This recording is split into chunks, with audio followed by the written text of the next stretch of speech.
solo se salvó porque la firma de Leiva sobraba, pero que Leiva estaba suspendido, pues pone en riesgo otro montón de cosas, entre otras cosas la segunda licitación de pasaportes, ¿no? Que también tuvo actuaciones en ese interregno. Ahora, Héctor, lo de hoy, para ser justos también, Felipe, hay que decir, esto es una medida cautelar del Tribunal de Cundinamarca, pero tomada la medida cautelar, que es proteger el nombramiento, se admite la demanda. Es decir, no se ha solucionado el tema, no es una última palabra. Es decir, lo que pedían los demandantes era que se suspendiera de inmediato el nombramiento de Armando Benedetti como embajador ante la FAO. Eso lo niega el magistrado Luis Alberto Lazo, pero admite para estudiar de fondo la demanda de los señores que piden que se revoque la elección. Está en remojo. Es posible que Benedetti tenga las 7 vidas del gato. Sin duda. Pero lo de hoy... Pero puede que esta sea la séptima. Lo de hoy... O que estén estudiando la octava. Lo de hoy no es la definitiva. 9:00 a.m, hablando de nombramientos. Acaban de aceptarle la renuncia y vendrá nombramiento al subdirector de la Unidad de Gestión de Riesgo. Este es el señor Sneider Pinilla, involucrado en otro escándalo que nació allí en la Unidad de Gestión de Riesgo, ya no por los carrotanques comprados para La Guajira, sino por carrotanques alquilados para el departamento de Córdoba. Óscar Torres.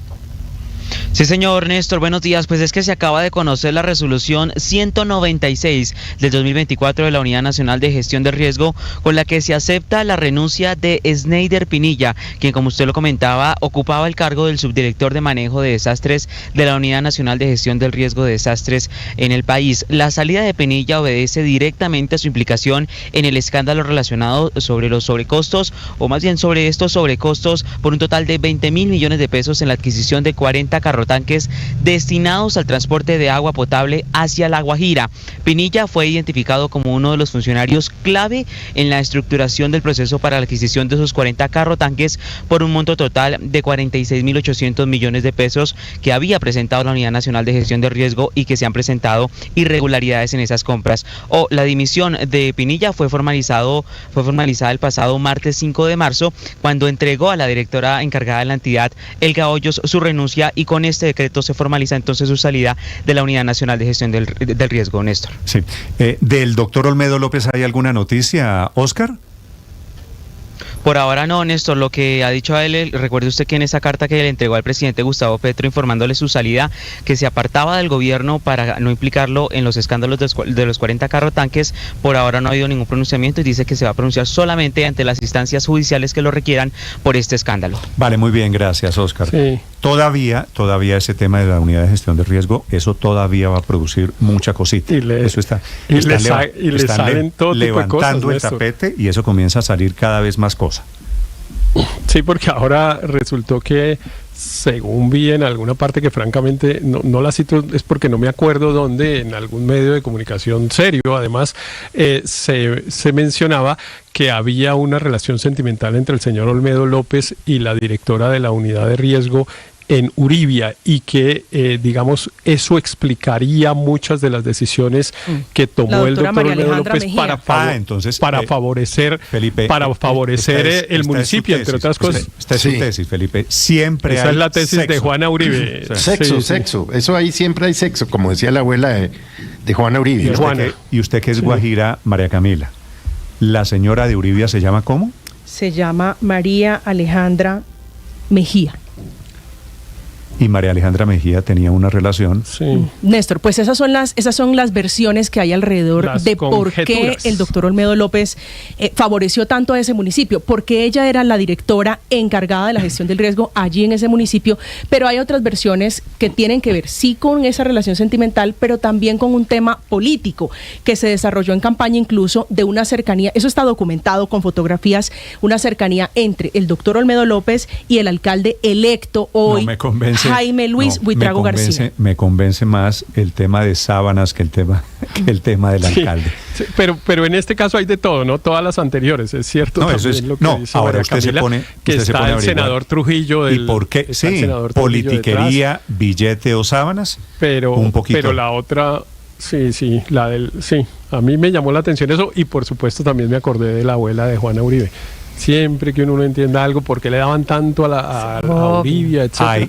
y pues bueno, hay sexo, y seguramente. Bueno, nuevo capítulo de ese es un principio inevitable novela de la Unidad de Gestión de Riesgo. Señor. Ese es un principio investigativo infalible. Hay que seguir el billete o las sábanas y ahí se llegan a conclusiones. Pero la verdad uno no entiende cómo este señor Olmedo López, teniendo semejante veeduría como iba a tener cualquier funcionario y como va a tener cualquier funcionario de este gobierno, se pone a cometer tantas imprudencias o corrupción, que eso lo tendrá que determinar la justicia. Sí, en el pasado era centros poblados, padre. Cada gobierno termina con sus centros poblados. Aquí y con cifras similares, ¿no? En modo carro tanque. Es 9 de la mañana, 5 minutos. Estás escuchando Blue Radio.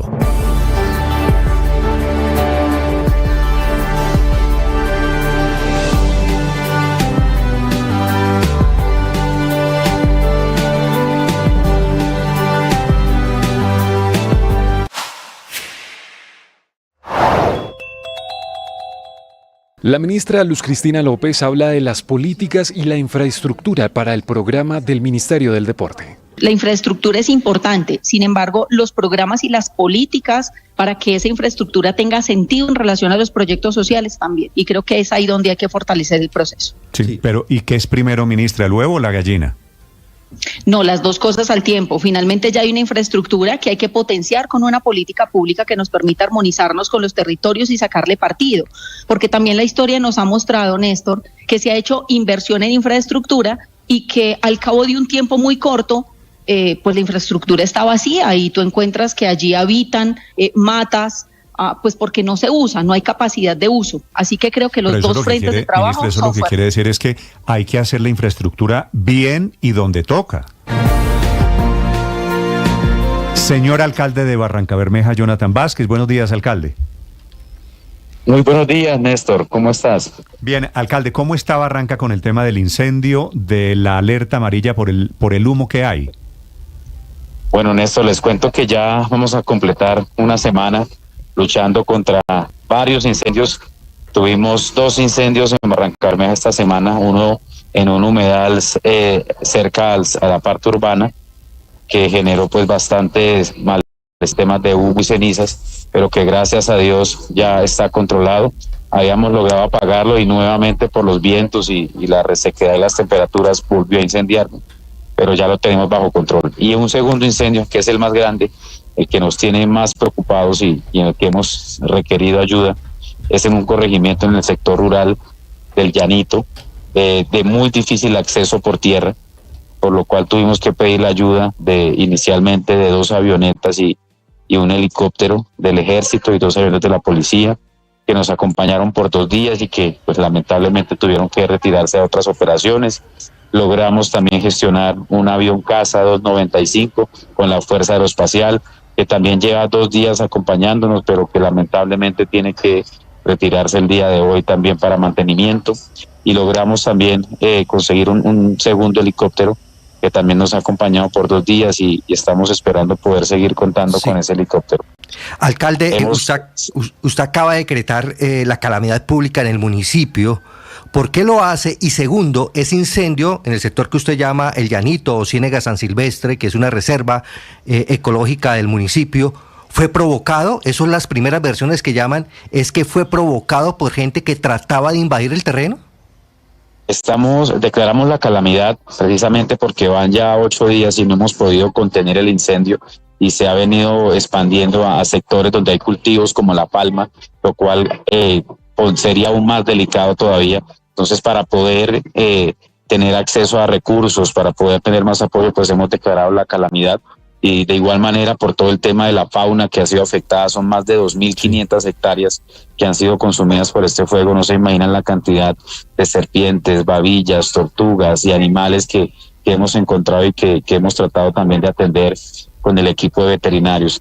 Y bueno, la Fiscalía también ha hecho presencia y nos ha empezado una investigación para poder indagar cómo fue que inició este incendio, pero muchas personas de la comunidad cercanas pues dicen que una práctica frecuente del sector es hacer unas especies de quemas que al parecer son controladas, pero esta terminó descontrolándose. Sí, esa quema ¿cuándo fue, alcalde? ¿Cuándo habría sido la quema que dio origen a este incendio? Imagínese usted que ya ha consumido 2.500 hectáreas de vegetación y ha afectado. Así es impresionante.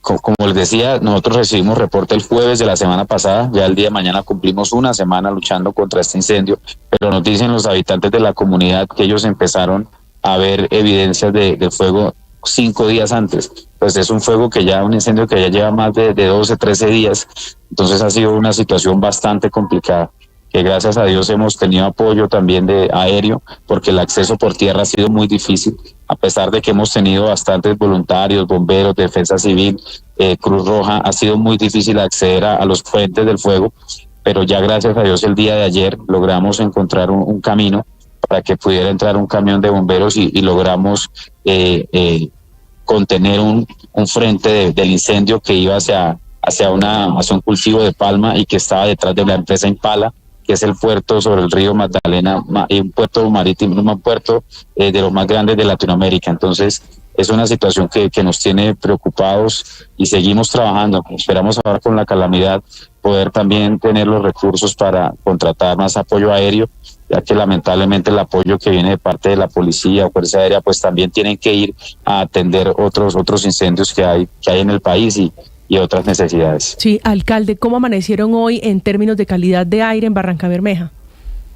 Bueno, les cuento que el día de ayer se hicieron unas mediciones con un equipo monitoreo que tiene la CAS y nos dicen que efectivamente la calidad del aire se encuentra afectada y que el día de hoy en horas de la mañana nos van a dar como un documento donde nos dan las recomendaciones que debemos seguir.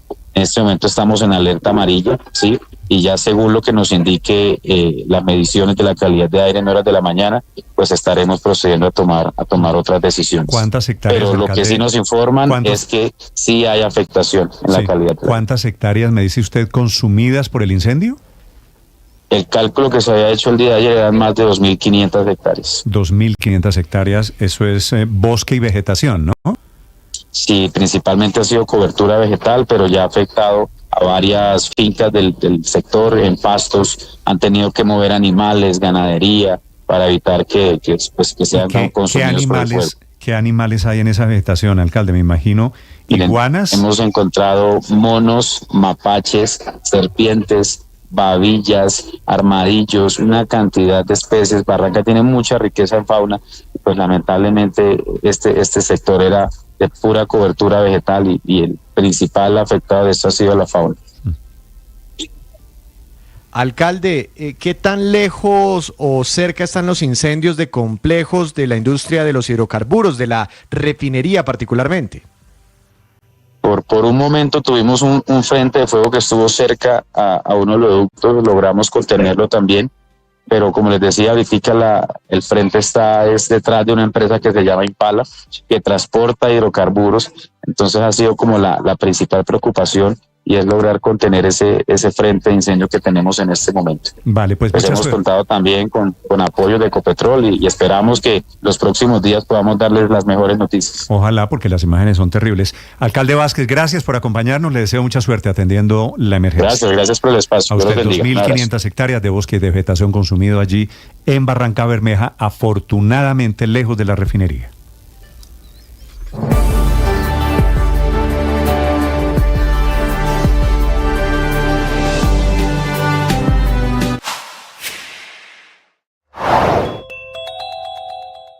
Crecen las dudas sobre la legalidad de la financiación de la campaña electoral que llevó a Gustavo Petro a la presidencia en el 2022, luego de que se revelaran nuevos hechos que demostrarían que se cometieron irregularidades en la rendición de cuentas ante el Consejo Nacional Electoral.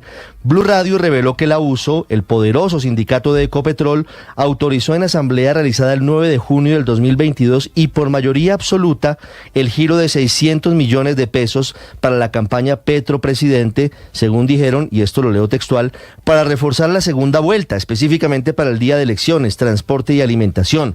Hay que recordar que Gustavo Petro fue elegido presidente el 19 de junio del 2022. Aunque la USO negó haber entregado aportes en efectivo o en especie de manera directa a la campaña de Petro, la falta de claridad sobre la forma en la que se aprobó el giro de dinero a la candidatura y cómo se gastaron los recursos han llevado a que las posibles irregularidades que cometieron ya estén en poder de la Fiscalía y del Consejo Nacional Electoral.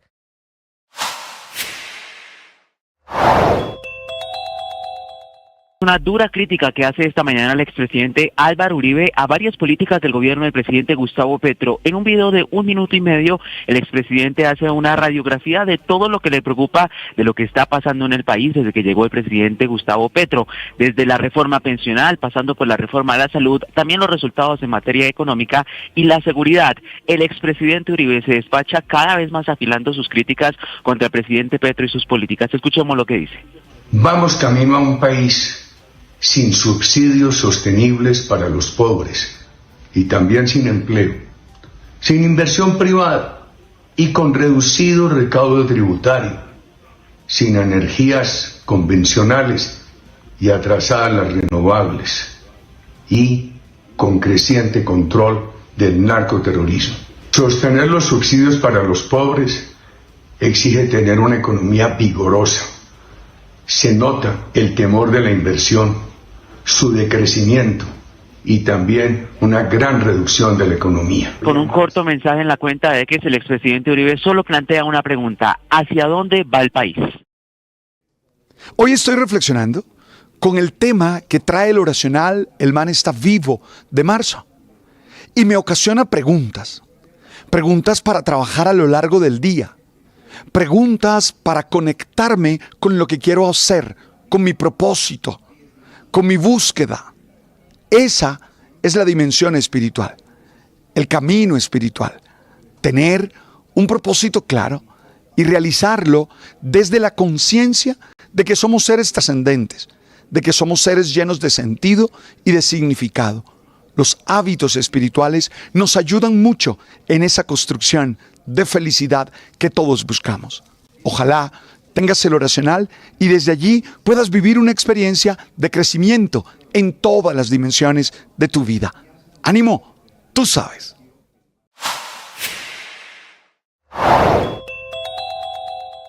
Los incendios que están generando un inmenso problema en la calidad del aire. Por un lado, en Bogotá, el incendio desde Bosa, ya controlado por fortuna, fue en un lote del acueducto al sur de Bogotá. Pero siguen las alertas esta madrugada por el olor a quemado, especialmente en Bosa, Kennedy, Fontibón, parte de Engativá y también en esta zona donde estamos, suba noroccidente de Bogotá. Llegaron muchos bomberos porque la nube de humo fue muy grave. Los fuertes vientos hicieron que se regara esa columna de humo que afectó la calidad del aire con el incendio apagado. El alcalde de Bogotá, el alcalde Galán, descartó una alerta ambiental muy diferente. 9 de la mañana, 17 minutos. Esta mañana están publicando en Washington, en los Estados Unidos, el informe sobre la estrategia antinarcóticos a nivel internacional, cuestionando la política antidroga del gobierno colombiano, del gobierno del presidente Gustavo Petro. Así que esta es una distancia entre Washington y Bogotá a partir de esta mañana. Juan Camilo Merlano. Es un extenso reporte, Néstor, que hay que decirlo, emite el Departamento de Estado anualmente, de 264 páginas, que tiene su apartado específico sobre Colombia. Página 135, y destaca la presentación de esa política antinarcóticos en septiembre del 2023, que, si bien recordamos, es la que se basa en lo que en su momento el Ministerio de Justicia llamó asfixia y oxígeno. Dice el Departamento de Estado que este plan enfrentará obstáculos presupuestales y operacionales. El gobierno no ha identificado las fuentes presupuestales para la implementación de esta política, dice el informe. Adicionalmente, la política carece de un mecanismo de alto nivel de coordinación para garantizar su implementación efectiva. Pone especial atención el reporte basado en las cifras de Naciones Unidas, que, recordemos, evidenciaron un incremento de 204.000 hectáreas de hoja de coca sembradas en 2021 a 230.000 en 2022, que ese incremento se debe por la falta de desarrollo rural y seguridad, junto a una demanda que se mantiene de consumidores en el mundo, y que, para prevenir que continúe el incremento, Colombia deberá expandir precisamente de manera, abro comillas, dramática, el desarrollo rural y la seguridad, al tiempo que continúe con la erradicación forzosa, que aumente la erradicación voluntaria, así como también la interdicción. Hay algunos reconocimientos o algo de zanahoria en medio del garrote. Reconoce que la policía colombiana y las fuerzas militares han evitado que cientos de toneladas de cocaína lleguen a Estados Unidos y que la cooperación bilateral es sólida. Un dato del reporte, que ya ha sido un dato que año a año se ha venido reafirmando, es que el 97% de la cocaína incautada en Estados Unidos es de origen colombiano. Néstor. Sí, que era una sospecha, una vez más confirmada. Juan Camilo, 9 de la mañana, 20 minutos. La senadora Norma Hurtado, exponente de la reforma a la salud, está en la Comisión Séptima, está en este momento trabajando en el tema, en la reforma a la salud. Recibió una respuesta del Ministerio de Hacienda sobre la sostenibilidad o sobre el aval fiscal. Es decir, una respuesta diciendo que no se sabe todavía cuánto costaría la reforma a la salud. Senadora Hurtado, bienvenida, buenos días. Buenos días, Néstor. Un saludo para usted, para toda la audiencia y su equipo de trabajo. ¿La saqué de una reunión, me están diciendo?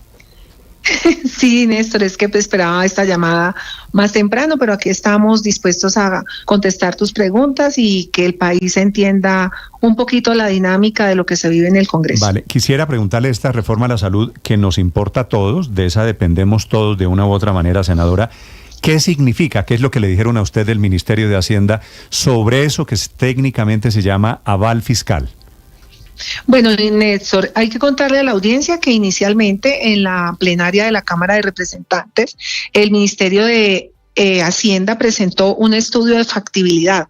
Un estudio de factibilidad que permitió que los representantes a la Cámara tuvieran unas bases para aprobar en segundo debate esta ponencia.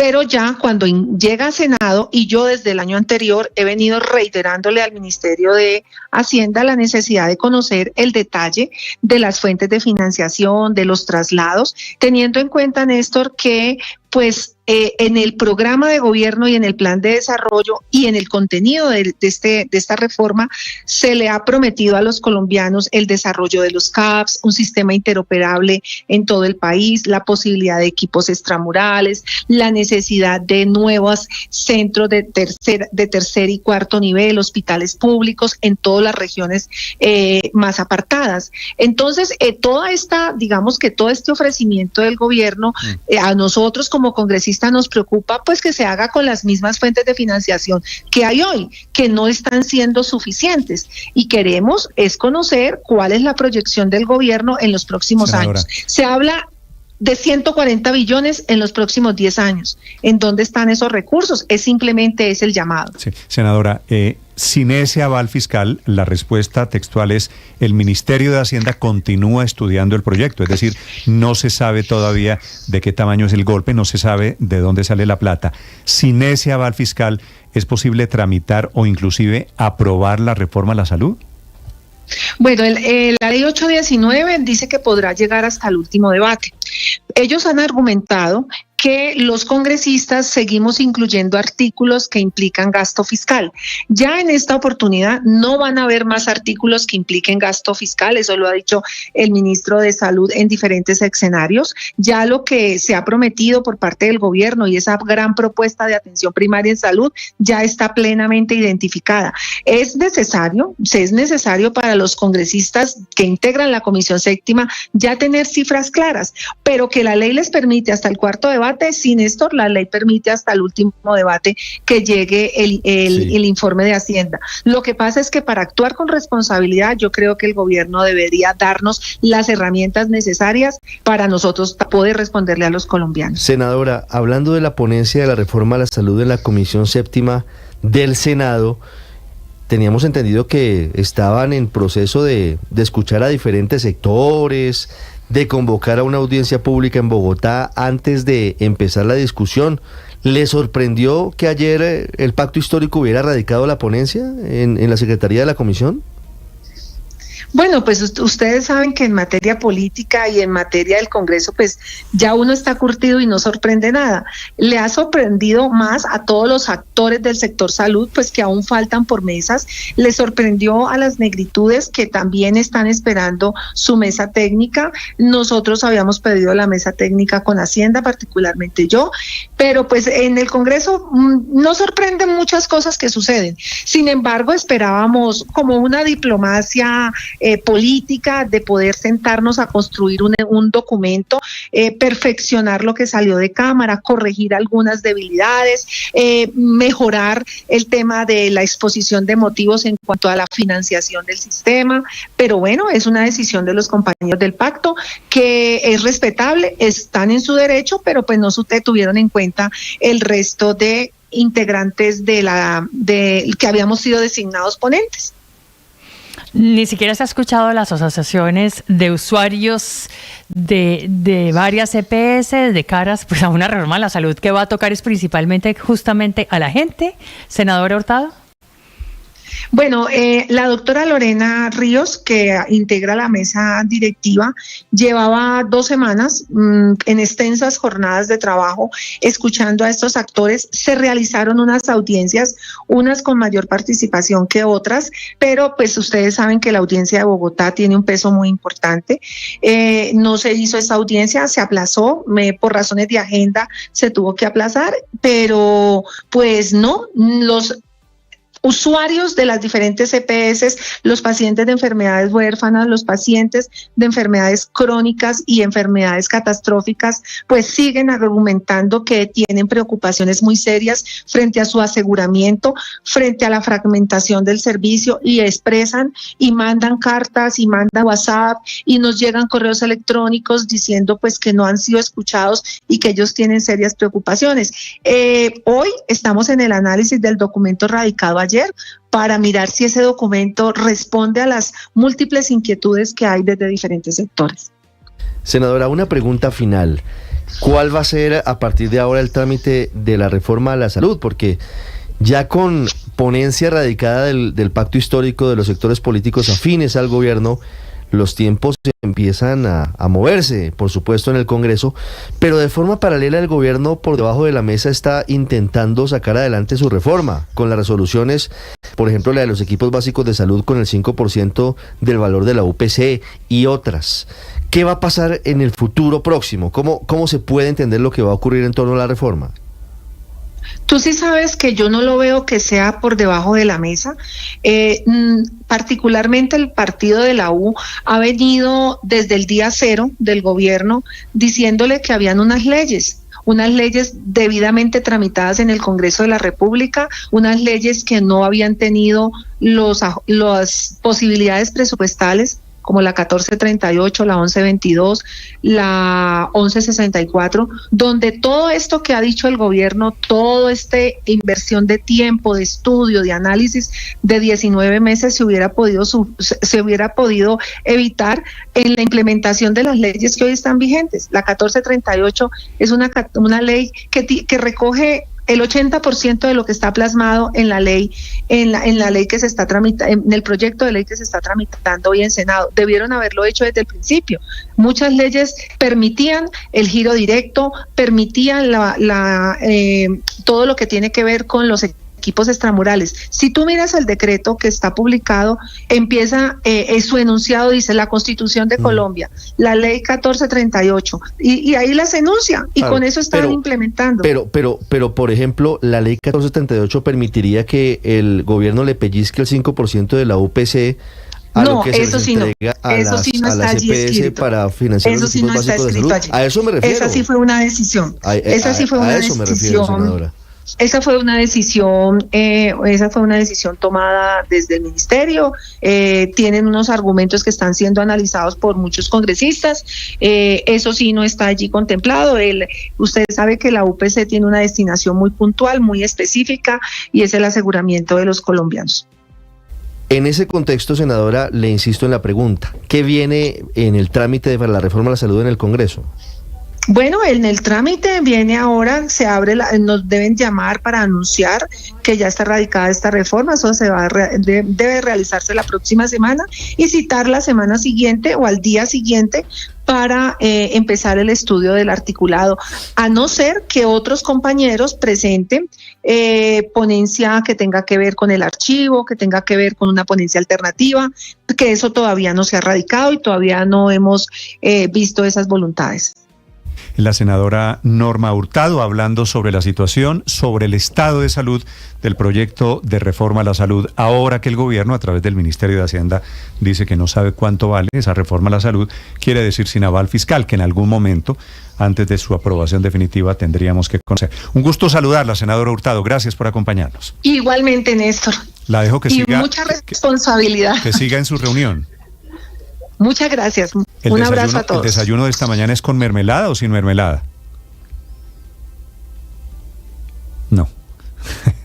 Se me fue la senadora, pero Ricardo, señor, alguito de mermelada sí ha circulado alrededor de la reforma a la salud. No en particular en torno a la senadora Hurtado, no digo, supuesto, no digo para ella. Pero sí, por supuesto que, pues Néstor, no es un secreto lo que pasó en la Comisión Séptima de la Cámara de Representantes.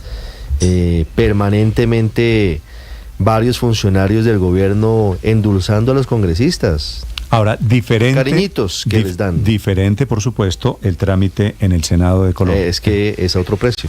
Es a otro precio, como dice Ricardo. Pero mire, Néstor, en estos momentos lo que está pasando es que el gobierno está dedicando todos los esfuerzos de personal, llamémoslo así, en la pensional, en la plenaria del Senado. Ahí es donde está buscando todos los esfuerzos. Entonces, seguramente, trámite de tercer debate de la reforma a la salud o esperaremos por ahí en unas 2 semanas y seguramente hasta esas 2 semanas no llegará el aval fiscal. El aval fiscal va a terminar llegando en el cuarto debate como lo permite la ley. 9:31 en Mañanas Blue. En segundos vienen los deportes. Estás escuchando Blue Radio.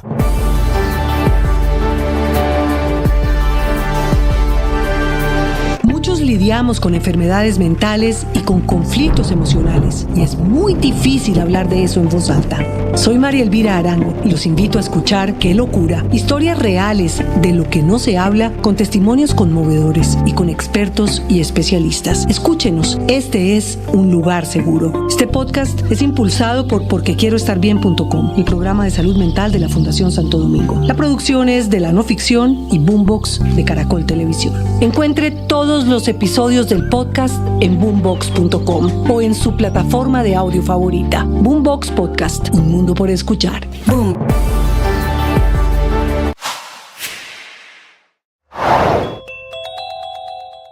Ya conocemos el calendario electoral 2024 acá en Venezuela, que contiene la presidencial. Y si bien la fecha de la votación, 28 de julio, pues era la más esperada, hay otros momentos quizás igual de importantes. Y uno de ellos es cuándo y quiénes se inscribirán para esa elección. Y cada aspirante debe acudir al CNE con los recaudos correspondientes entre el 21 y el 25 de marzo. Es decir, justo antes de Semana Santa, en apenas 15 días. Y si bien en el chavismo todo pareciera definido, aunque no lo han comunicado oficialmente, en que será Nicolás Maduro por tercera vez quien busque otro mandato, en la oposición eso no está claro, pues María Corina Machado, recordemos ganadora de las primarias, sigue inhabilitada. Ni la afición en juego y los datos de lo último en deportes se lo presenta Mañanas Blue. 9:32 de la mañana, bienvenidos a los deportes en Mañanas Blue. A esta hora en rueda de prensa, Mauricio Navarro, presidente, y Esteban Escobar, director deportivo de Atlético Nacional, dan la cara y asumen responsabilidades de la crisis deportiva que atraviesa Atlético Nacional, pero para los que esperaban una renuncia no se ha dado y no se va a dar. Escuchen al presidente Navarro. Estamos acá para afrontar un momento difícil de crisis deportiva, porque es crisis deportiva, de la cual esperamos salir pronto.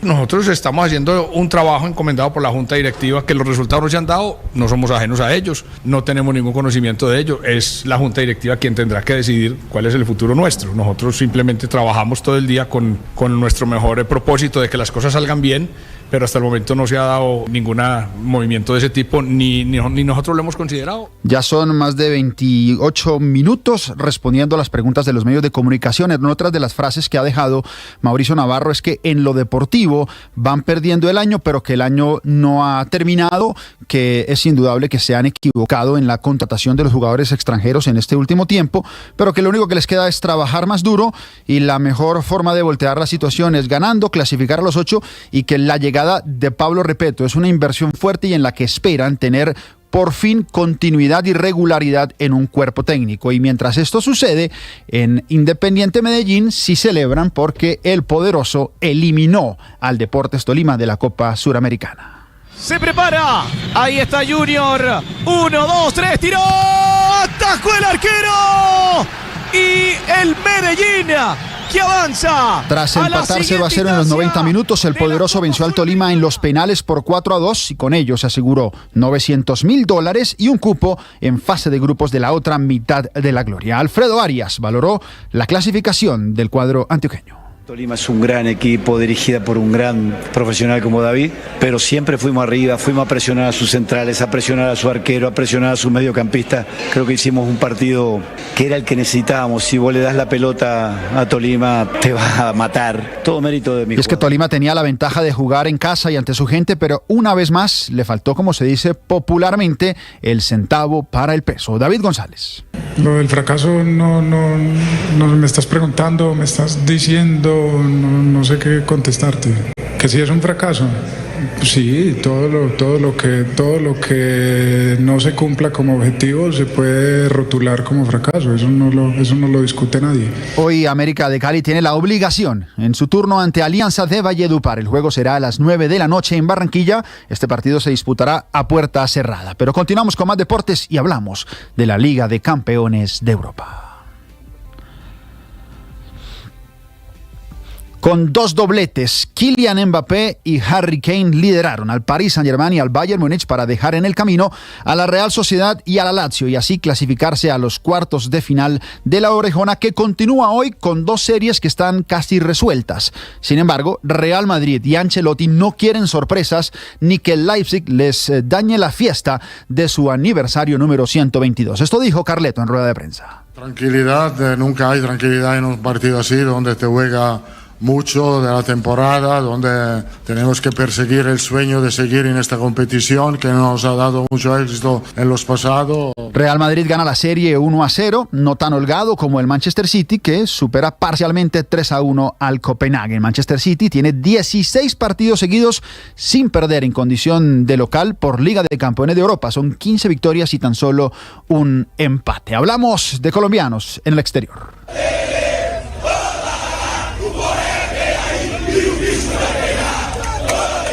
Y hablamos de Borré. El comandante ya está en Porto Alegre. Rafael Santos Borré ya llegó a Brasil y causó furor a su llegada. El Inter, que es dirigido por Eduardo El Chacho Coudet, pasa por un gran momento de 8 victorias consecutivas y su próximo juego es el sábado ante el Juventude por el Gaucho. Pero la llegada de Borré desató la locura. Muy bien recibido el ex delantero del Werder Bremen alemán. Y también está ya en Brasil Brian Palacios, el joven jugador ex Atlético Nacional, que ya habla además como nuevo atacante del Atlético Mineiro. Escúchenlo. Muy feliz y muy contento de estar acá. Bueno, ya para el hotel a descansar, un viaje muy largo, pero muy feliz de estar acá. Muy gran expectativa. Sí, siempre, claro que sí. En materia de fútbol internacional, al que en cambio no le fue bien anoche fue a Juan Fernando Quintero y a su Racing de Avellaneda. Se vendrá Juanfer Quintero.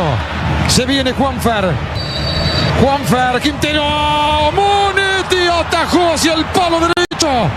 El arquero de Sarmiento. Sí, se lo atajó Monetti, ex arquero de Atlético Nacional. Juanfer tuvo en sus pies el gol del empate ante Sarmiento de Junín, pero falló su penal y Racing definitivamente no pudo remontar. Por ahora, la Academia es puesto 4 en su grupo de la Liga del Fútbol Argentino, a 5 puntos de Godoy Cruz, que es el puntero. Entre tanto, en acción de la NBA, Kevin Durant fue la gran figura de los Suns en triunfo ante los Denver Nuggets. Durant for 3, hits again. Oh, the finisher by Kevin Durant. Shaking off some misses early.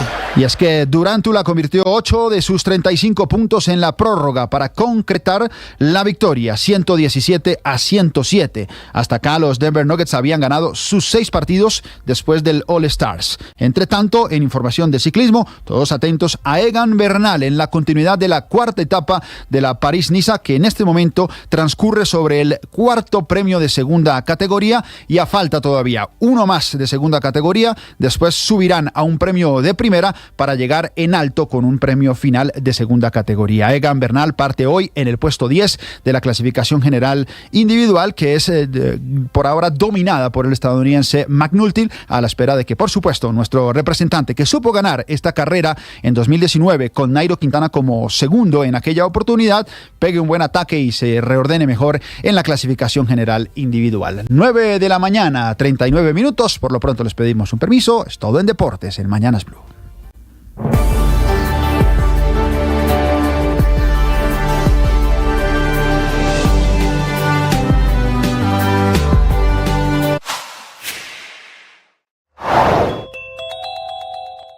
Cruce de mangueras entre dos Ricardos. Ricardo Roa, presidente de Ecopetrol, y Ricardo Bonilla, ministro de Hacienda de Colombia. Este último teniendo que salir a decir en las últimas horas que no habrá aumento este mes en los precios del diésel, luego de que su tocayo en la presidencia de Ecopetrol, Ricardo Roa, dijera un día antes que el precio del diésel o ACPM, que hasta ahora se ha mantenido en 9.065 pesos por galón, debería subir entre 2.000 y 3.000 pesos este año para seguir cerrando el déficit del Fondo de Estabilización en el precio de los combustibles, calentando de inmediato los ánimos de los camioneros del país, que salieron a amenazar con plantones y paros como los de hoy, desde asociaciones como Fede Transcarga, Federación de Transportadores de Carga, hoy con los taches arriba y con los pelos de punta, tras las declaraciones del presidente de Ecopetrol sobre el deber de gobierno de subir los precios del diésel a fin de seguir cerrando ese déficit en el Fondo de Estabilización de los Combustibles.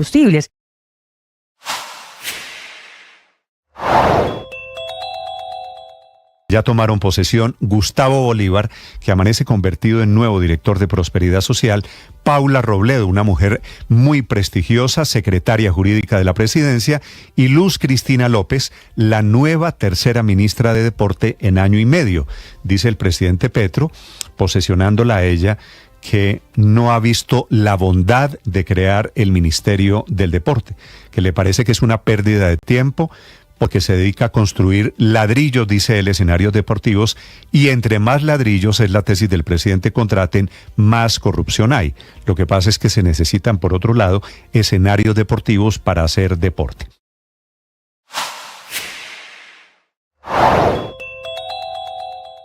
La ministra del Deporte, Luz Cristina López, reaccionó a la frase del presidente Gustavo Petro, quien dijo: no le veo bondad al Ministerio del Deporte. Yo la interpreto en términos de que finalmente cuando Coldeportes pasa de instituto a departamento administrativo y luego pasa a ministerio, pues eso implica una serie de transformaciones internas de la entidad que hoy no son muy visibles.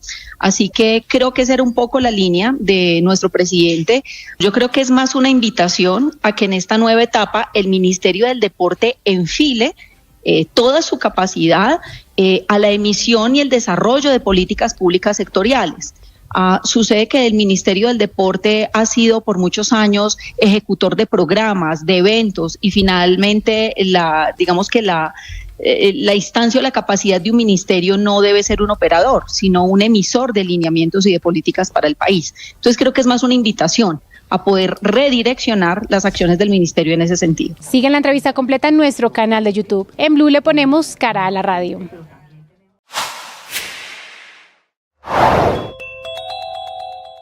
El gobierno no firmará el contrato de expedición de pasaportes con Thomas Greg & Sons. Es una decisión tomada, así lo anunció el propio canciller encargado Luis Gilberto Murillo, aunque están consultando cómo dejar sin efecto jurídico la decisión del exsecretario general del Ministerio de Relaciones Exteriores, José. Ha perdido.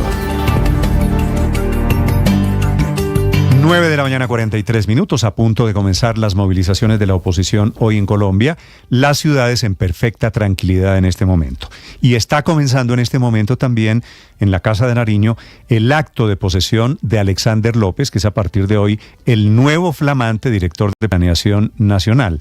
lo posesiona el presidente Gustavo Petro en la Casa de Nariño. Slobodan Wilches. Así es, Néstor, muy buenos días. Como usted lo señala, en segundos va a iniciar este acto de posesión de Alexander López como jefe del Departamento Nacional de Planeación aquí en la Casa de Nariño, ceremonia que obviamente estará liderada por el presidente de la República, Gustavo Petro. Hay que decir que en las últimas horas este hombre fue condecorado en el Senado de la República por sus 21 años de trayectoria en el Legislativo, y pues Alexander López, como nuevo jefe del Departamento Nacional de Planeación, reconoció que tiene falencias en su trayectoria, pero también se defendió de las críticas sobre este nombramiento en este importante cargo del gobierno nacional.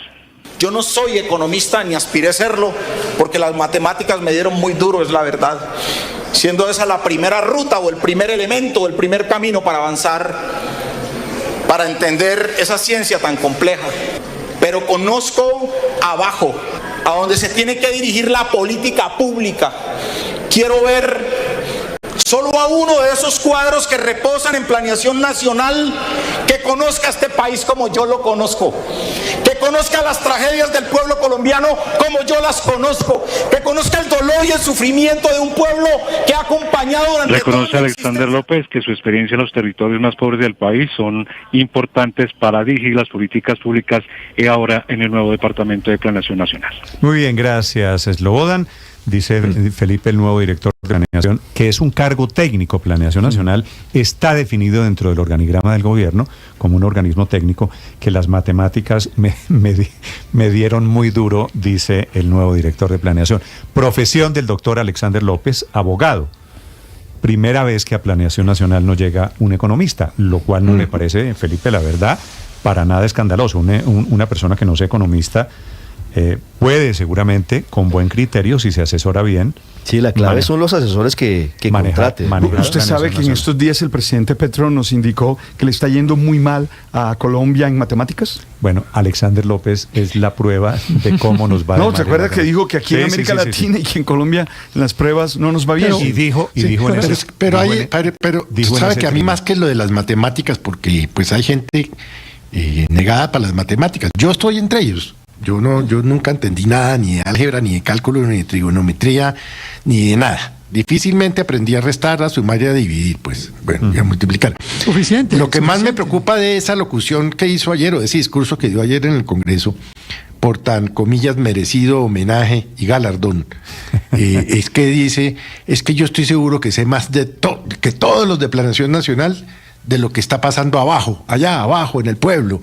Esa es la parte que más me preocupa, Néstor, porque entonces ahora que va a llegar a quitar a todos los técnicos que llevan ahí 5, 10, 15, 20 años, que porque no conocen qué pasa abajo, yo no entiendo de dónde acá conocer uno del país lo vuelve experto en un tema. Sí, pero tampoco, Felipe, para ser justo, creo que sea cierto eso de que yo soy el colombiano que más conoce el país. Por eso le digo, Néstor, en este país lo que hay es gente que conoce bien al país en las diferentes áreas y especializaciones, y especialidades, etcétera.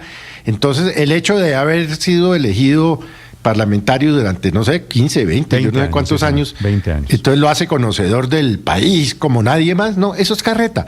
Y ese es un mensaje que a mí me parece peligroso, porque entonces, ¿de quién se va a rodear, Felipe, realmente? Lo que hay detrás de todo esto, sino de los técnicos. No, es el desprecio un poquito que ha surgido en el país relativamente hace poco, como se fueron los tecnócratas del gobierno. Ahora estamos todos en modo menospreciar la tecnocracia, como si la figura de la tecnocracia fuera de una corriente política. Los economistas, eso es decir, como si tener un doctorado o un MBA en Alemania o un doctorado en Stanford, eso los volviera pues ahora es los tecnócratas oligarcas incapaces. No, Néstor, es que ese es un discurso mucha ideología de por medio, mucha carreta le están metiendo a todo este tema. Pero hizo una buena y una mala. La buena fue reconocer pues que tiene limitaciones en ese campo. Eso me pareció, ¿sabe que eso me pareció loable? De verdad, me pareció loable, me pareció bien. Pero la mala es cuando dice que él es el hombre que más conoce Colombia, y ahí sí creo que cambió una por la otra.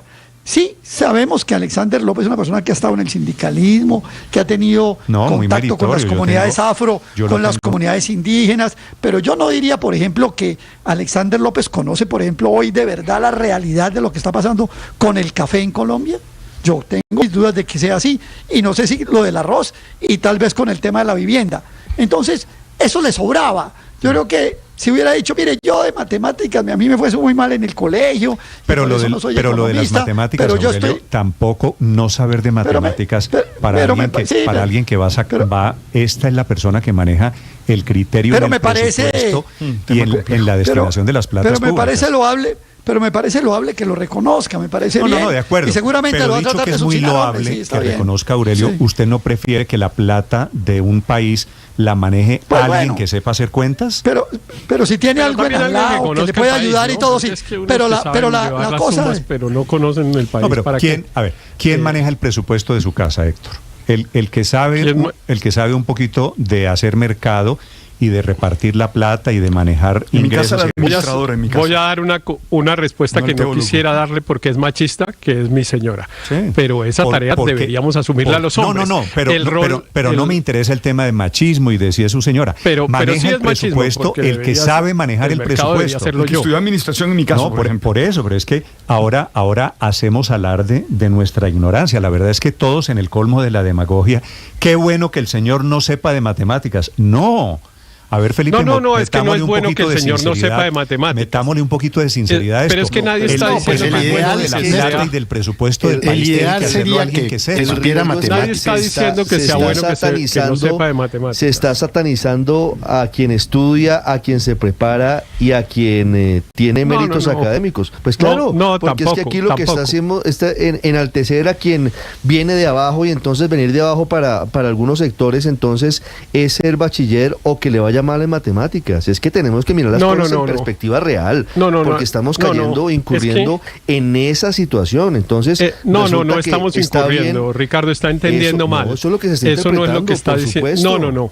Claro. No, pero sí hay un reclamo que es viejo de que hay unos sectores del Estado colombiano en donde se toman las decisiones de economía que han sido tomados por una élite que desconoce la realidad social de Colombia. Eso es carreta.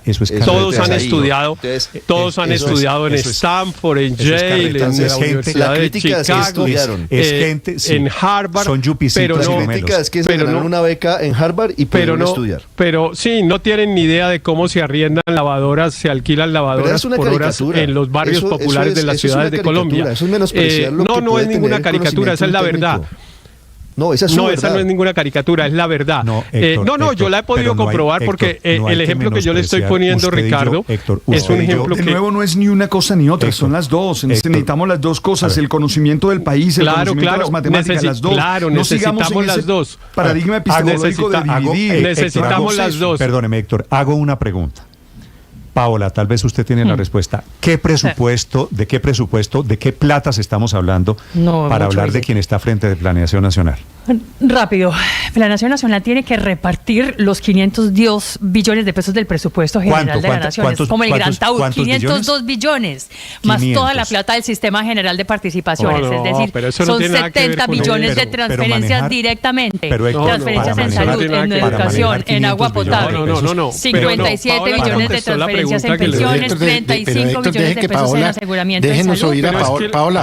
Déjenos oír a Paola, que está dando unos datos interesantes que yo desconocía. Claro, es que eso es lo que tiene que manejar el señor López. 21 billones en transferencias para educación, 35 billones en transferencias para aseguramiento en salud, 57 billones de pesos en transferencias de pensiones, más los 502 billones de pesos del presupuesto general, o que hacen parte de... Ahora, no, pero muchísima plata. Es que yo le hago una pregunta rápida, Héctor. ¿Usted contrataría a un contador que diga, no, es que lo mío no son las matemáticas? Yo soy como malito con los números. Es muy difícil. Héctor, usted contrataría... No, la pregunta de Paola me parece buena, Héctor. ¿Usted contrataría a su contador si le dice, no, es que la frase del doctor... Para que me lleve las cuentas... Las matemáticas me dieron muy duro... No, pero ¿qué tal que ahora volvimos a Planeación Nacional, la Contaduría General de la Nación? ¿Qué tal el nivel al que hemos llevado la discusión? Pero usted Por supuesto que Planeación Nacional no lleva las cuentas. De Contralor General, de Director de Planeación. ¿Alguien que no sepa de números? No, de contador no, de planeación, y sobre todo hoy, planeación es sobre todo el eje que relaciona al gobierno nacional con los gobiernos locales. Y fundamentalmente lo que adelanta es un proceso... Héctor, definición de planeación. La plata sí, le voy a leer la definición. Nada de lo que dijo Paola, leer la definición de planeación. Nada de lo que está en la página de dijo de planeación. Paola lo reparte Felipe, Planeación Nacional, lo repartió la ley hace tiempo. Felipe, voy a leer la definición de planeación. Esta no es la mía. Es una entidad técnica, esta es como se define planeación a sí mismo, una entidad técnica que coordina, diseña y apoya la planificación de políticas públicas y del presupuesto de los recursos de inversión del país. Imagínese usted. O sea, sí. Y bueno, nosotros uno de los mejores presidentes que tuvo Colombia no fue doctorado en nada, no fue tuvo título profesional, ¿no? Usted sabe quién era, por supuesto, el expresidente Alberto Lleras. Pero es que la presidencia es un cargo uno de los mejores presidentes que tuvimos en el siglo XX. Político, Héctor, no es un cargo técnico, Héctor. Y usted lo sabe. Y en planeación también, Ricardo. Entidad técnica, planeación dice de sí misma, entidad técnica que coordina asuntos de planeación se ha convertido en una entidad, y eso es lo que yo estoy tratando de explicarle, que planeación se ha convertido en una entidad política. Daniel Rojas Medellín, presidente de la SAE, muy cercano al presidente Petro, en su cuenta de X escribió hace unas horas: no se necesita ser bueno en matemáticas para entender bien la economía. El cambio precisamente significa sacar la economía de ese marco cognitivo. ¿Eso qué quiere decir? Bueno, me parece. ¿Qué quiere decir? Sacarlo del marco cognitivo. Entonces, ¿qué hacemos? ¿Es la economía empírica? Sí. No sé. Las cuentas de servilleta. La economía del amor. Por eso le digo que me parece que hay cierto desprecio. Néstor, es que hay un desprecio por la preparación académica. La economía es matemática. No hay ningún desprecio. Aquí lo que hay es lo que ha habido siempre, y es que al nivel ministerial no se le exige a los ministros ser siquiera profesionales. Si ustedes cogen los manuales de funciones de todos los ministerios de este país, incluido el Departamento de Planeación Nacional, se le exige del director de Planeación Nacional. No, por eso. Y al director de Planeación Nacional tampoco se le exige ser profesional. ¿Por qué? Porque esos cargos no solo deben saber y ser conocedores de su cartera, tienen que también tener unas habilidades que trascienden lo que uno aprende en una universidad y obtiene títulos. Tiene que saber de estructura del Estado, tiene que saber también de manejo del Congreso, de política. Y lo que pide, por ejemplo, para ser muy concreto, el manual de funciones del Planeación Nacional es que el director general sepa de estructura de administración del Estado. Yo creo que una persona que lleva 20 años en el Senado sabe de eso. Que conozca de planeación estratégica, planeación nacional. Es un tipo que ha aprobado planes de desarrollo de 5 gobiernos, perdón. Entonces, ha estado en las discusiones de planes de desarrollo de los últimos 5 gobiernos. Conoce los presupuestos de los últimos 20 años. Entonces, digamos, menospreciar a una persona que, si bien no es economista, es abogado, pero que claramente en su trasegar en la vida pública ha estudiado, ha trabajado los problemas del país y se puede además de rodear de los mejores economistas, como dice Héctor, y menosprecia, si son de Harvard, mejor, y que ojalá los rodee de los mejores economistas. Pero quien encabece la dirección general no tiene que ser un economista, no tiene que ser un economista ni el profesional que todos anhelan. Eso de que aprobó presupuestos generales de la nación y participó en planes de desarrollo, votó como uno de los 300, 400 congresistas que hay en Colombia. Fue un voto porque él no era de una comisión económica, era de la comisión primera, que es la Comisión de Asuntos Políticos Constitucionales. Y yo creo, Néstor... 9:56 minutos, pero bueno, está posesionándose en este momento. Legalmente no hay lío, porque el manual de funciones lo cambiaron en el gobierno Duque y no se requiere ningún... Si él no hubiera dicho, Ricardo... Ninguna especialización. Si él no hubiera pronunciado, Felipe, las frases de las que estamos hablando, eso de que las matemáticas me dieran muy duro, pues yo estaría diciendo, bueno, mucha suerte al doctor Alexander López. No, y yo se la deseo, Néstor. Yo se la deseo, pues, porque al fin y al cabo ya está nombrado, va a estar ahí, y en general yo tengo un buen concepto de Alexander López, y pues espero que le vaya bien. Yo solo creo que en esta discusión él está haciendo algo que no es necesario, y es decir palabras más, palabras menos, que conocimiento técnico o académico y conocimiento del país son cosas excluyentes, que la única manera de conocer el país es ir a meterse, hablar con la gente y todo eso. De acuerdo, esa es una manera de conocer el país, pero eso no significa que la gente que trabaja en Planeación Nacional o en el Ministerio de Hacienda o en los demás ministerios o en el DANE no conoce el país. Esa caricatura de que esto es gente que sale de un apartamento en Chapinero a ir a meterse a un edificio de la 26 con 13 y que de ahí sale para para la Universidad de Harvard y todo, y nunca jamás ha conocido nada de Colombia. Yo creo que eso es una caricatura exagerada y falsa, y no creo que haya ninguna razón por la que tengamos que presumir que estudiar en una universidad, sea colombiana o sea del exterior, impide a la persona también paralelamente tener un conocimiento del país. De modo que yo creo que no es necesario caer en esas caricaturas. Eso se volvió un pecado. Pero lo cierto es que las políticas públicas... Cómo hablan de los economistas y cómo hablan de la gente que se prepara académicamente. Lo cierto es que las políticas públicas en Colombia... Me están recordando aquí algunos oyentes el episodio de Medellín. Un señor que hasta hace 15 días era secretario de Cultura. Manolete. Que en una grabación dijo que no tenía ni idea que era una biblioteca y lo sacaron. Manuelito, que lo pusieron ahí para resolver un chicharrón que había. No tengo ni idea. La frase, ¿sabe cuál fue? No tengo ni idea y no me da pena decirlo. Y eso se lo cobraron y lo crucificaron a Fico Gutiérrez, pero usted con estos ejemplos se da cuenta cuándo es importante saber del cargo, estar preparado para el cargo, y cuándo no. Vamos a esparcir el virus de la ignorancia. Ojalá algún día logremos dar con el que sabe, porque hasta ahora no hemos logrado dar. Los que supuestamente saben, los técnicos muy importantes que se tomaron planeación nacional desde el año 1968 hasta ahora, pues no han logrado superar las condiciones de pobreza del Chocó, sino empeorarlas. Entonces, pues ojalá algún día demos con el que sabe. Supongamos que Alexander López no sabe, pero los anteriores tampoco han logrado diseñar políticas públicas eficaces que reduzcan la pobreza, que mejoren la situación de inequidad, y etcétera, etcétera. Ni siquiera que construyan la carretera entre Medellín y Quibdó. Negar el avance social que hay en Colombia en los últimos 50 años. También me parece, perdóneme que se lo diga un poquito necio, que los de Planeación Nacional han sido una manada de ineptos, que es lo que usted está diciendo, que no han arreglado el problema de la economía. Supone que Colombia no ha mejorado en los últimos 50 años. Y me parece que es, por otro lado, un poquito contraevidente. No todo lo que quisiéramos, pero no quiero pensar qué sería de este país, Felipe, si sin la preparación económica, sin el mundo académico que ha respaldado a gente que se ha esforzado. Por allí han pasado muchas personas, muchas de diferentes corrientes ideológicas, a quienes yo sí quiero decir respeto y aprecio del esfuerzo que han hecho. Son las 10 en punto, señor. Es que acuérdese de usted, que usted lo conoció bien a Fernando Gómez Agudelo, que decía, el presidente RTI, que decía, hablando del Ministerio de Comunicaciones, decía, una de las características para ser ministro de Comunicaciones es que no conocen el tema. Y apenas saben la diferencia entre triciclo y kilociclo, los votan. Tal cual, Felipe. Néstor, ¿sabe que sí es un sinsabor? ¿Cuál es? Algo que hizo el presidente. Las mismas. No, una de las características, bueno, no conocemos el tema, pero ahí aprenderán entonces, porque... Néstor, pero algo que sí creo que es contradictorio y un